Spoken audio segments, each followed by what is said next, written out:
And we're live. Bearded Bastards, episode 12, I think. This is the WWE Raw is War review for October 14th, 2024. I'm Robert Frank, in case you didn't know. And my co-host is Zach G. What's up, Zach? And I'm sure you don't know. What's up, Robert? This show was the shits again. Really? You thought so? Yeah, well, I heard through the grapevine that this was actually a recorded, a pre-taped Raw that they did after last week's Raw. So, yeah, it was, yeah. This would have been the same day after the Bad Blood pay-per-view.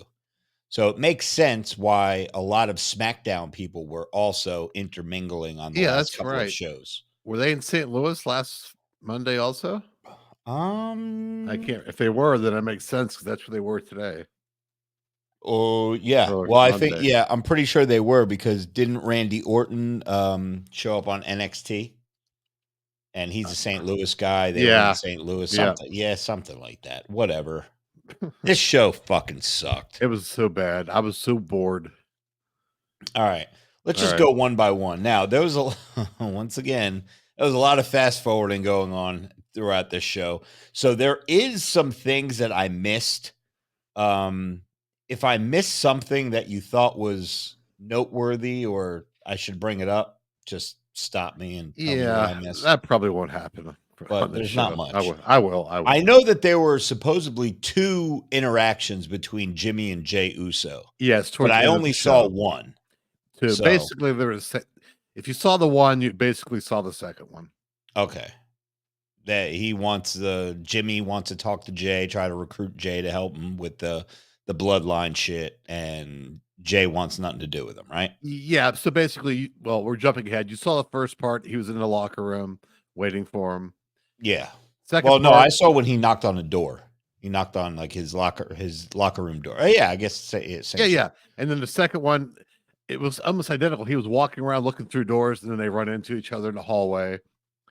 And that's the one I saw. Yeah. Okay. Well, the one before that, he walks into his locker room. Yeah. And he didn't want anything to do with him. So it's basically the same thing. All right. Well, and they never said why he wants to talk to them, but we all know why. Of course. Yeah. And WWE, if they are going to do a Survivor Series thing, we said it on the last episode, they have about 4 or 5 weeks to build this up. And at the end, Jey is going to join. And probably our best friend, Samantha Zane, is going to join. And yeah, it's going to be 4 on 4. All right. So the biggest heel in wrestling, Cody, gets off of his own private bus. How is this dude not a fucking heel, bro? It's unbelievable. What I did notice, though, he was wearing a warm-up suit, not his regular suit at the beginning. I don't know what he's trying to do. I mean, we're jumping around. We can get into when he shows up on the show. Yeah. Just look at me. Hey, I'm the best. Cheer my song. Yeah. I have my own bus. And what was crazy was they're showing the same video to the live audience. Now, maybe something got screwed up because it was a tape show. Yeah. But usually those backstage segments, they show to the live audience. So when the camera changes and different people are coming out, you could hear the pop. Yeah. There was no pop whatsoever for Cody.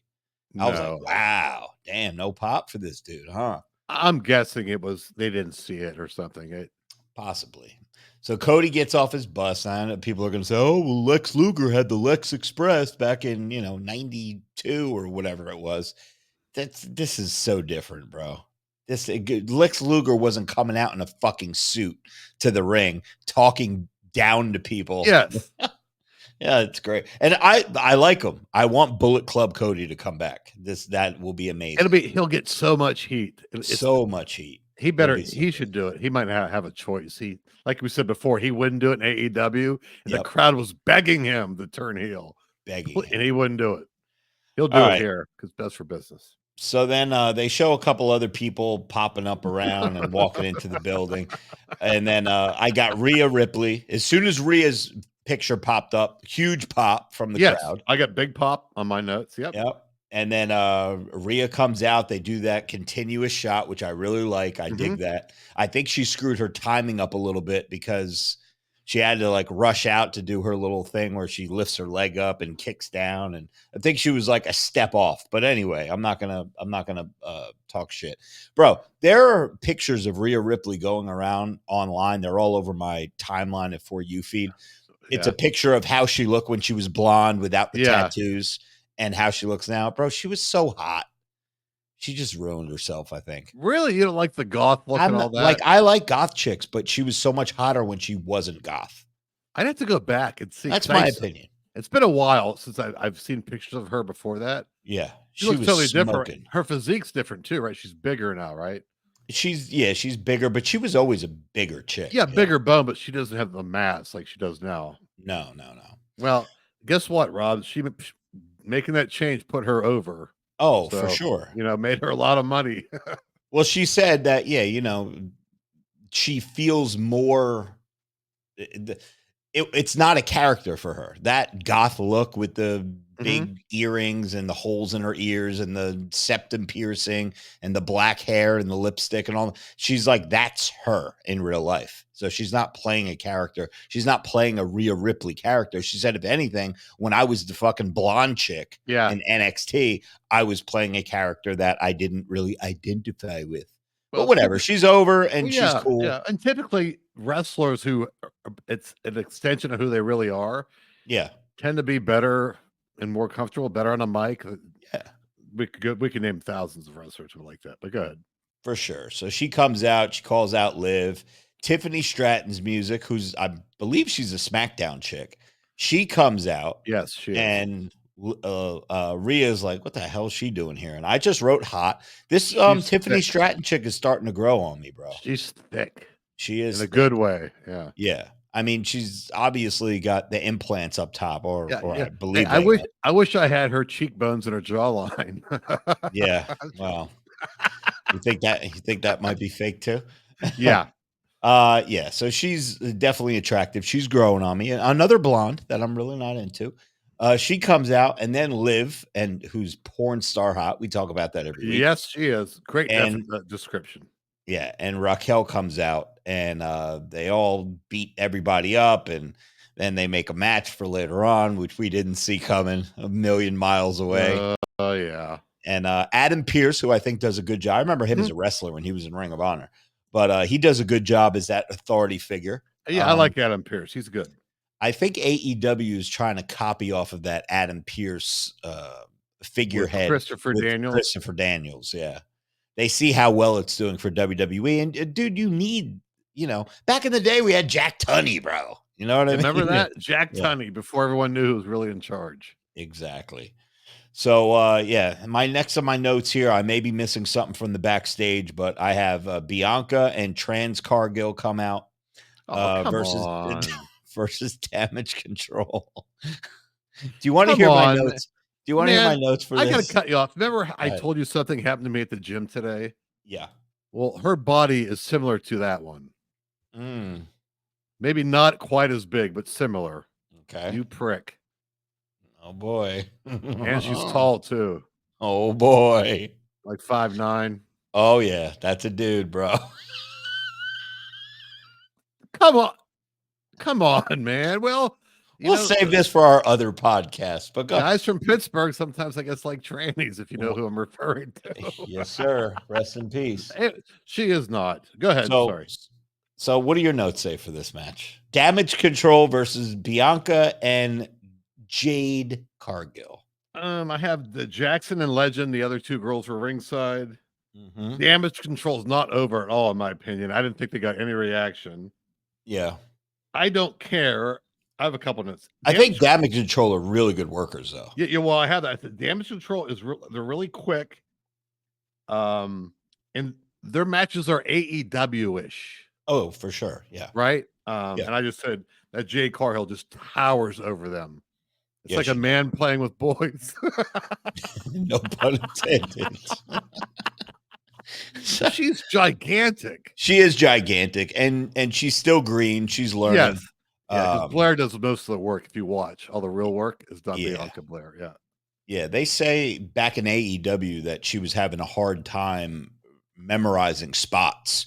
So putting her in a tag team might be the best thing right now. Yeah, she'll Obviously, they're learn. going to want her to be a single star, but to bring her straight up to the main roster was a pretty big deal. They don't do that for a lot of people. No, she's going to be a star for sure.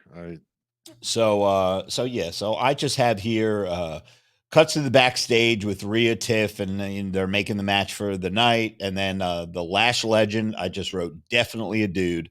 Jakara Jackson hot. So I'm digging Jakara Jackson's look. You don't like the bigger one, huh? No, the bigger one, just too many manly features. Like I need to do a pecker check on that. I can't. Sure. I'm not going to lie to you. I kind of like the bigger one.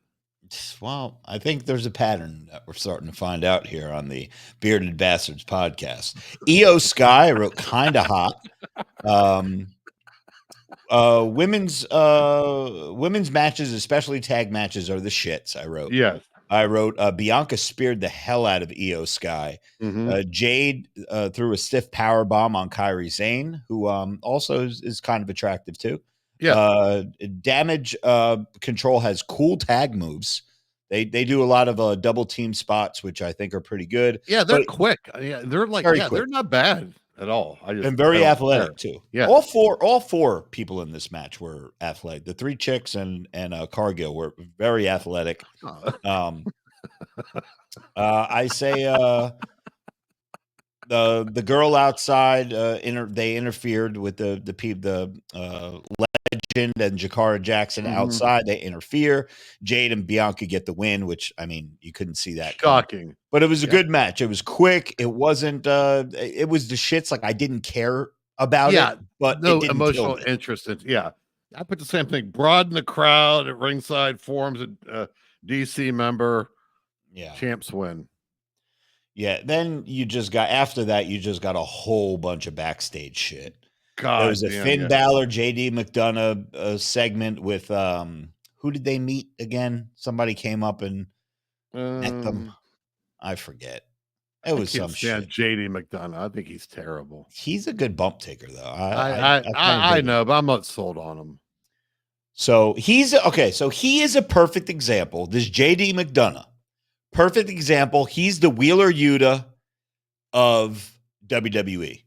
They put a guy who's a no-name guy into a faction that has Finn Balor, Damian Priest, Rhea Ripley, who are, bigger name stars. Yes. And you see how he kind of blends in with them. He kind of sticks out because you're like, oh, well, he's like the new kid on the block. But he kind of like fits in with them, where they make Wheeler Yuta look like he's fucking King Kong and beating everybody's ass. JD McDonough still takes a lot of bumps. He gets his ass kicked. He usually is the one that gets pinned when they have tag team matches.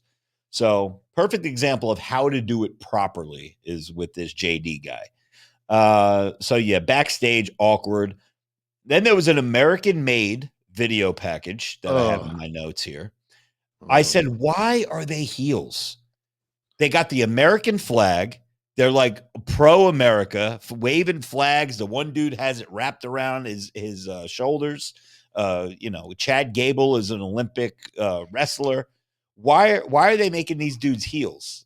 This is the first time in my memory that a pro-America gimmick were the bad guys. Do you ever remember that? Kurt Angle. Oh yeah, he was a bad guy. He's like, I'm better than you, and I know it. Blah blah blah. Oh yeah. Okay. See, I didn't really see a lot of Kurt Angle wrestling. I was out of wrestling by that time. I did actually. I saw his debut. I was actually at the arena when he debuted. Really? It was a Monday night. For ECW or WWE? No, for WWE. It was a Monday Night Raw, and afterwards or beforehand, they recorded a Sunday Night Heat. Okay. And Kurt Angle was in the crowd, and some guy playing a terrorist over whatever wanted Kurt to come and kiss his feet or do something with the flag. And Kurt like stuck the guy's flag up his nose or something. And then he suplexed him. I was there for that. Okay. All right. I'll give you that one. I forgot that Kurt Angle, he was a bad guy. Yeah, but about this American made, as a proud United States Marine Corps veteran. Yeah. I got a Marine Corps tattoo. I got a flag and a bald eagle on my arm. I fucking hate these guys. Do you? Yeah. Plus, I don't like Chad Gable. I think he's so fake. Like he's acting, you know what I mean? Just like over the top. I hate Chad Gable, dumb segment. I don't care. It was very grade schoolish. Yeah. It was like the WWE, they're got a little more adult oriented now. Yeah. It was back to when they were totally PG type stuff. Yeah. Am I wrong? I just didn't care for it. It kind of reminded me of the Outrunners promos, the little backstage vignettes and shit that they do, the little packages for AEW. Yeah. Difference is, believe it or not, I like them, and they're AEW. Yeah, they're pretty entertaining. This I thought was, I don't know how the crowd reacted, but So I think this is where you and I were texting back and forth last night. When I think American Made and I think of, Chad Gable, like a month ago, the Wyatt family, Bo Dallas or Uncle Howdy, whatever, and all his guys where the hell did they go, bro? Did they just disappear? Are they writing them off TV again? Like, are they figuring out what to do? No idea. Because I was watching that when they first came back. Yeah. And I think I missed a couple of weeks and you never hear from them again. I have no idea where they are. They were getting, from what I remember, what Meltzer, the video reviews that I used to watch before we did our own show. Everybody was like, they're getting good reactions, or, people are in they're digging them. They do the flashlight thing with the fireflies. And do you think maybe there was a picture of them a couple of weeks after they debuted, out of character, taking pictures like at a restaurant? Do you think they're being punished for not being kayfabe? No, dude, this is 2024. Yeah, I don't Everybody knows it's a work, bro. Yeah, but I don't know.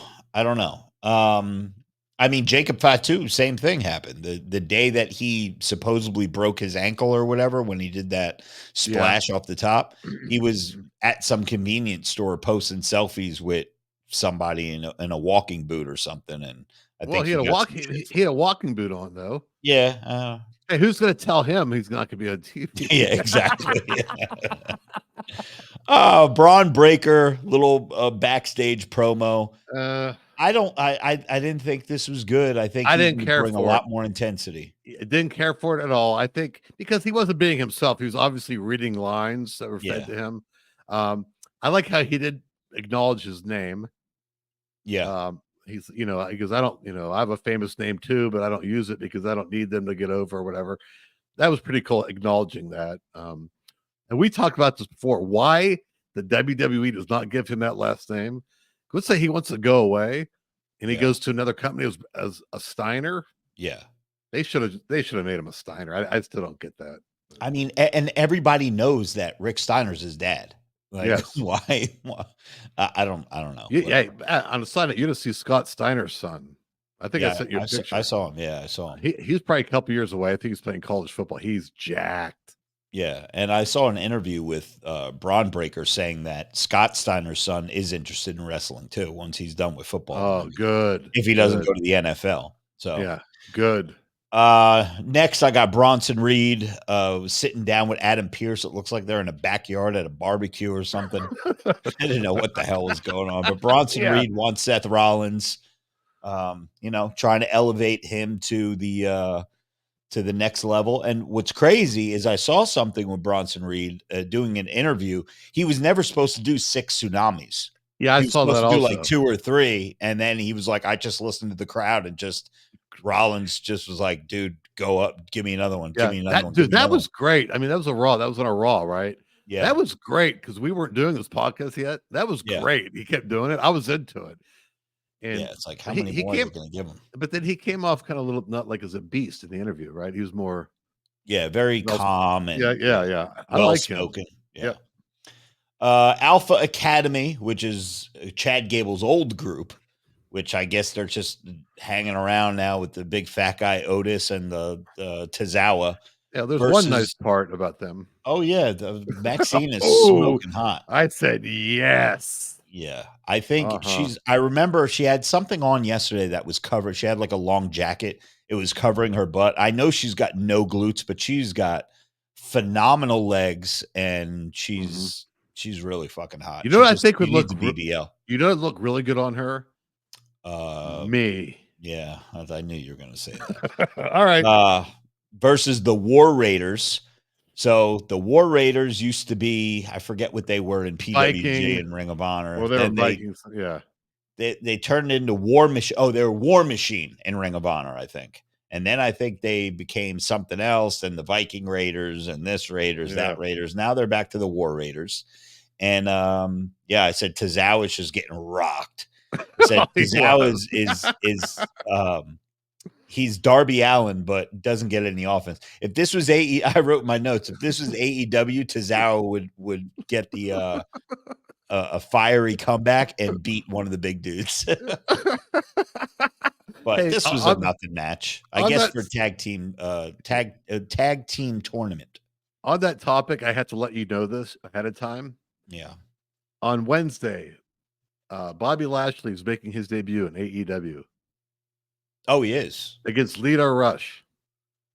That's not Bobby. It's Shelton Benjamin. Oh, Shelton Benjamin. I'm sorry. Yeah. Shelton Benjamin. Speaking of Bobby Lashley, he was at the pay-per-view, and he was supposed to come out, but Meltzer said, or Alvarez said, that since they were already going to have two hometown guys get the shit beat out of them, Darby Allin and Bryan Danielson, they didn't want Swerve, the third hometown guy, to get the crap beat out of him. So they let that kind of makes sense. But what I'm going to tell you is, if Shelton Benjamin loses to Lita Rush, he's not. I'm quitting this podcast. He's not. It's going to be a squash match. It has to be. I wish you would have said the other way around. I wish you would have said if Shelton Benjamin loses. Wait, no, that's what you said. No, how about this? If Shelton Benjamin wins against Lio Rush, we stop doing the podcast. Seth Rollins backstage. Now he wants Bronson Reed. Well, we missed the end of the Alpha Academy versus the War Raiders. Yeah, what happened? I just said he got pinned. I just put Otis is over. Yeah, Otis is always going to be over. Good. I don't know what they're going to do with him, though. He's stuck in this comedy spot, Yeah, I don't think unless they have him turn heel on Tozawa and Maxine Chick, but then they'll just but you look at him, you laugh because the way he acts, I can't get it out of my head. Go ahead. I'm sorry. Go ahead. And he's what is he? 5'1"?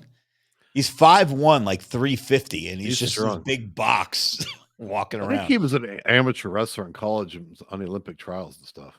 Bro, do you remember Ram Man from He-Man? The little fucking boxy dude and the toy used to push it down. Yeah, he had the helmet. Yeah, I had him. Yeah. He looks like Ram Man. I know exactly what you're talking about. Oh, man. All right. Cody comes out. Well, he had Rollins backstage with Pierce. Yeah, I said that. Okay. Yeah. Rollins wants Jonah. Okay. Sorry. Go ahead. Bronson Reed. All right. Cody comes out. I said not a big pop, but once he got in the ring, he got a decent pop. He's such a heel, ... condescending as fuck, ... Mm-hmm. He's got the gayest catchphrase ever.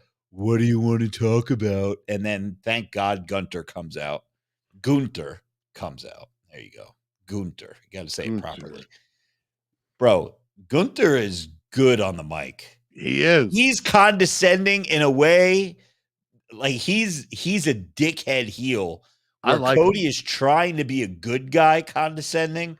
Gunther is condescending, and he just comes out like he's great. Good. He's great. Good promo. I said Cody is overacting. Bro, watch Cody when he's not speaking.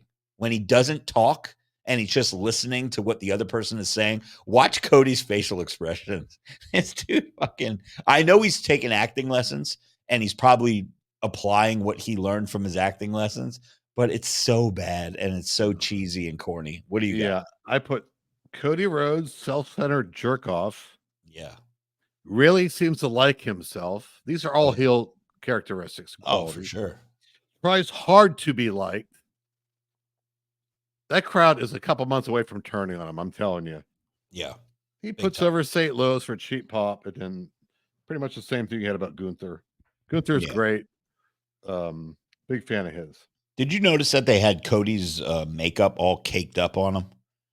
Yeah. He looked. I don't know. Maybe he had a bad acne day or something, but he had about 13 layers of makeup on his face. That's heel shit too. That's also heel shit. It is.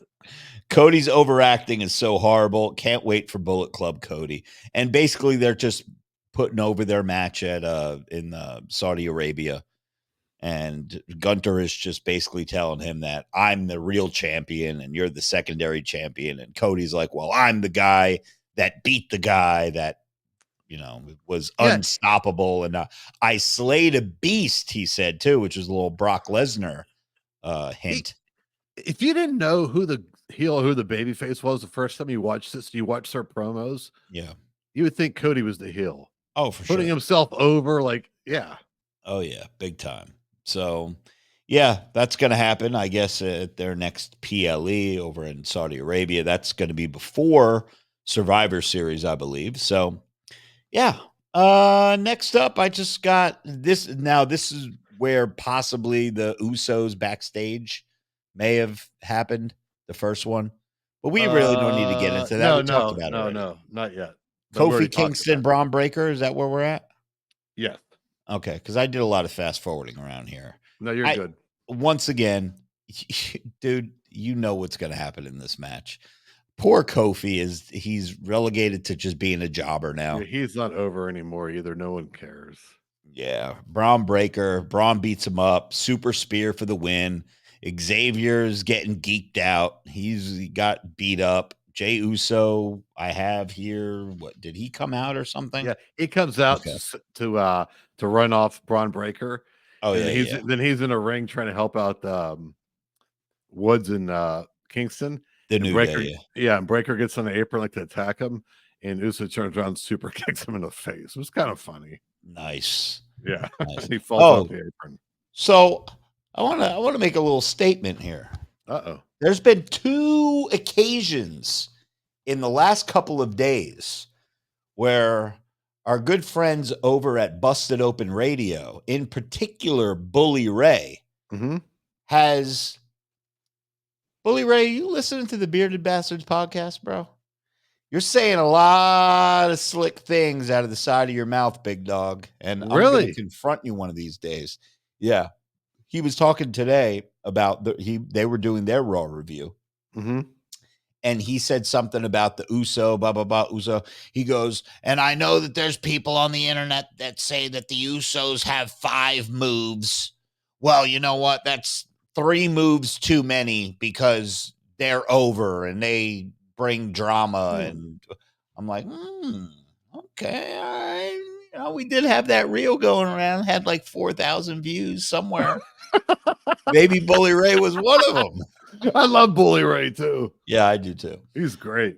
The Bully Ray from early ECW when he got on the mic. When he plays stupid. Yeah. No. I'm talking about when he would, drop all the bombs. F words and not the F word, like the F word describing someone's sexuality F word. Yeah. Correct. Yeah. That was extreme. Woo. Yeah. All right. R-Truth versus The Miz. As I said, they're teasing tension between them two, but I think Miz already turned on him, right? Didn't we go over that last week? Yeah. Carrying Cross. See, I saw that little where there was an interruption in the broadcast, and I thought the freaking Wyatts were coming out. Yeah, but it was Carrying Cross. Oh, okay, yeah. I was okay. I'm a Carrying Cross fan, by the way.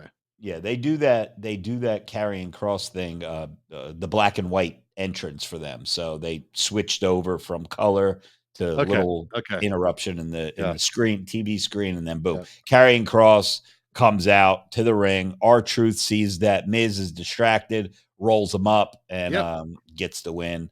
And I just have here, looks like Miz is Carrying Cross is trying to recruit Miz, or Miz is going with another not even a mid-card angle, like a opening match angle going on here with the Miz and Carrying Cross.